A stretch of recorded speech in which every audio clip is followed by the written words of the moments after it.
बिस्मिल्लाहिर्रहमानिर्रहीम अस्सलामु अलैकुम वरहमतुल्लाहि वबरकातुहू। नाज़रीन, आप सोकी टीवी देख रहे हैं। मैं हूँ आपका खादिम मलिक मोहम्मद नवाज़ सोकी हाज़िर खिदमत और मेरे साथ लाला इज़्ज़त खान। अस्सलामु अलैकुम लाला। वालेकुम अस्सलाम।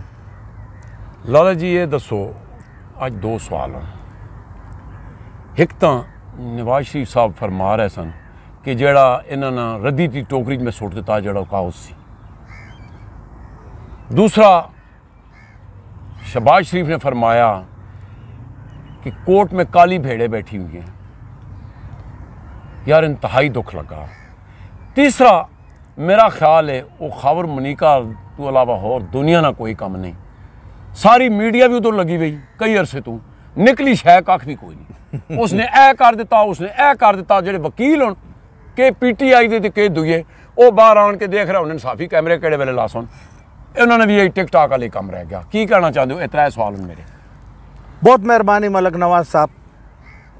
पहली बात आपको ये कर रहा हूँ कि आपने जो दो शख्सियत का नाम लिया जी, शहबाज शरीफ और नवाज शरीफ का, मनु बाखुदा ये लफ्ज़ मुझे पता नहीं था, लेकिन आपने मुझे बता के मुझे भी इंतहाई दुख हुआ। क्योंकि जैसी भी हो, सुनो ना, जैसी भी हो, लेकिन एक 3 दफ़ा वज़ीर आला बने और 2 दफ़ा वज़ीर आज़म बन गया एक भाई, और एक 3 दफ़ा वज़ीर आज़म पहला बने। वज़ीर आला भी रहा, वज़ीर आला भी रहा, 3 दफ़ा वज़ीर आज़म भी बने, उसके बाद पहला काउंसलर भी बने। आप लोग भी बीच में लोग में मत डालो, टाइम शार्ट है इसके में। मजम्मत तो बहुत कम लफ्ज़ है ना।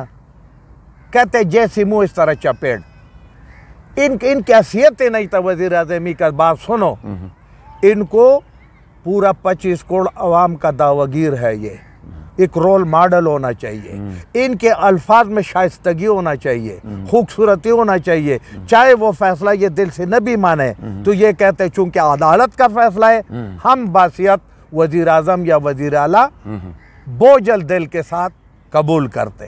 ठीक है, जब ये कहते हैं मैं रद्दी के टोकरे में डालता हूँ तो फिर हमारा तरफ से अदालत को ताला ही लगाओ ना। मेरा बाप का बदला तो वैसे भी इस अदालत ने नहीं लेने। मैं तो इन वकीलों को अफोर्ड नहीं कर सकता। सही बात है। ठीक है, मेरा तरफ से 200 साल पहले ताला लगाओ। लेकिन अफसोस मुझे कि अगर इसकी जगह मैं होता, पाकिस्तान के किसी कोने में कोई जूनियर वकील जज भी होता ना, तो कुरान की कसम है मैं चीफ जस्टिस के आगे खड़ा हो जाता। चीफ जस्टिस, ये आज का फैसला होना चाहिए। दो खिलाड़ी जब हाथ मिलाते हैं ना तो फैसला इस पे हो जाता है या तू जोरावर या मैं जोरावर। जब इन्होंने लाकानूनियत पे उतरे, उसका फैसला नहीं माने, तो इन्होंने कहा जब कानून कारकत में आना चाहिए। पुराने जो उसका 10 वालिम आए जिन्होंने इधर से बगते इधर से आए, पूरा मुल्क को लूटे, तबाह बर्बाद किए, इनको उसी में सजा दे कि जेल भेज, तब फिर इनको मजा आ जाता कि वाकई अदालत है। लेकिन जब उनको पता है हमारा एक टेलीफोन पर ये घुटने टेक होते, तो फिर तो उन्होंने ऐसी बातें करना ना। रहा आपने दूसरा कोई, उसका तो मैं नाम भी नहीं लेता हूँ, क्योंकि उसने इस्लाम को और मियाँ बीबी का एक मुकद्दस रिश्ते को इतना बदनाम किया। और मैं इस टीवी हजरात से भी कह रहा हूँ, इन वकीलों से भी कह रहा हूँ, चे भाई रब दा वास्ता तुम लोगों ने इतना बड़ा बादशाह के सामने जाना है और उधर खड़ा होना है कि उधर ये लाली के माली के ये नवाज शरीफ शहबाज शरीफ, कुरान के कसम है इनका वहाँ एक टेढ़ी पैसे का हैसियत नहीं होगा। वहां पर सिर्फ और सिर्फ अपना ईमान और अपना अमाल और इंसाफ काम आएगा। उससे ये पूछना चाहिए। मैं जज साहब से पूछता हूँ कि जज साहब तुमने इसको अलाउ कैसे किया? मैं एक शहरी की हैसियत से बात कर रहा हूँ, मैं कोई लायर मायर नहीं हूँ। मेरा इस गरीब मुल्क का, रियासत पाकिस्तान का इस्लामी नजरियाती कौंसिल का चेयरमैन, वो किस चीज का तनख्वाह ले रहे? सही बात है। उसका मेंबरान किस चीज का तनख्वाह ले रहे? इस केस को आप उधर इस्लामी नजरियाती कौंसिल के पास क्यों नहीं भेजे? याद रखो, इससे बड़े बड़े फैसले हमारे जरगे पंचायत करते, मौके के लोग गवान करते।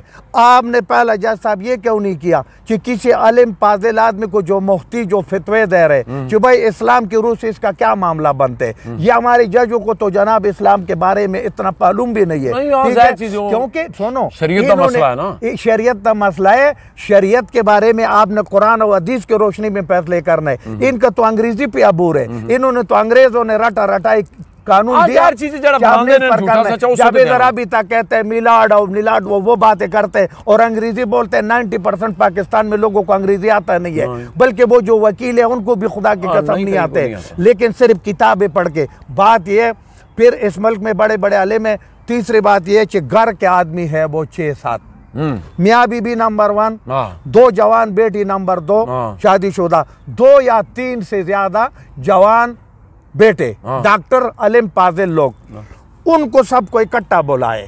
चाहे जाओ, जिस कुरान पे हाथ रखना इकट्ठा ही रखो, जिसने बयान देना इकट्ठा दे। बेटियां अलग कुरान उठाते या अलग। सुनो, ये अल्लाह माफ करे, हमारे मुल्क पाकिस्तान का तौहीन है और हमारा ऊपर बाकी इस्लामी मुल्क जो है ना आंस के मर गया। वो कहता है यार एक निकाह का मामला है 5 साल, ये तमाम गवर्नमेंट, शहबाज शरीफ, नवाज शरीफ गवर्नमेंट और उसका उस्मा बुखारी और सारा दुनिया उन पर ये तोहमत लगा रहा था कि पंजाब के अंदर वो क्या नाम था, वो जो बोजदार वकील वजीर, वो कहते तमाम इसलाली का मानिका का कंट्रोल में है, पोस्टिंग वो करते हैं, ट्रांसफर। फिर उस खावर मानिका से ये पूछो कि अगर तुम्हारा मड़ा अंदर जरा भी गैरत है, तुम तो सबस चह के काबे में मर जाओ।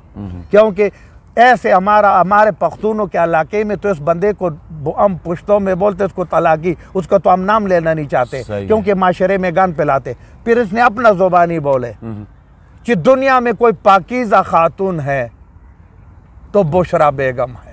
सही बात। ये इसने खुद अल्फाज इस्तेमाल किया। ये मैं हैरान हूं, इनको कौन अड़ी डालते हैं? मीडिया वालों से ये सवाल क्यों नहीं करते कि तुम जनाब 2 साल पहले ये बोलते, आज तुम ये बोलते, फिर तुम्हें ये 3-5 और उसको इतना फ्री हैंड दिया हुआ है। अच्छा, तुम ये 5 साल जो है ना, ये क्या नाम है, वो खामोश क्यों बैठे?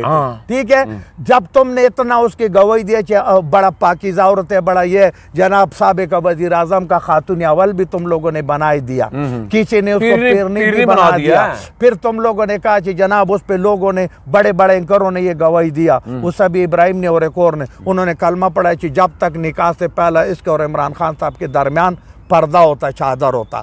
दूसरा, आप इमरान खान को इतना हल्का क्यों ले रहे?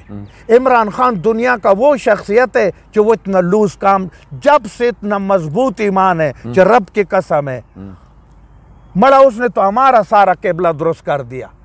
इतना मजबूती ईमान के साथ वो बात करते हैं, हर बात पर डट जाते हैं और लोगों को वो तो तकरीर तो उसने किया ही नहीं है, वो तो इस्लामी तबलीग कर रहा था। नौजवानों को जनाब उधर से वो दीन का और नबी के साथ मोहब्बत और कुरान के साथ मोहब्बत और अल्लाह पर ईमान पक्का करने का तबलीग कर रहा था। ठीक है, तब तो उसके पीछे 15 करोड़ आवाम जान देने के लिए तैयार है।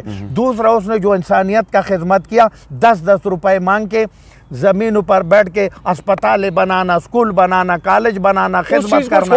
सुनो, वो तो दुनिया को पता है। अब वो खुद कह रहे कि मुझे दीन से वाकिफियत और लगाव नहीं था, लेकिन जब मैं आ गया तो फिर मैं आ गया। दूसरी बात, एक लफ्ज़ मैं बोलता हूँ, आज तक दुनिया के लोग तरस रहे अमिताभ बच्चन और शाहरुख खान के लिए, क्योंकि दुनिया पैसों के सलाम है ना। इंडिया के बड़े बड़े कदावर लोग, कुरान की कसम है, पुराना वाक़े को इमरान खान कभी उस पर मूड खराब नहीं करता।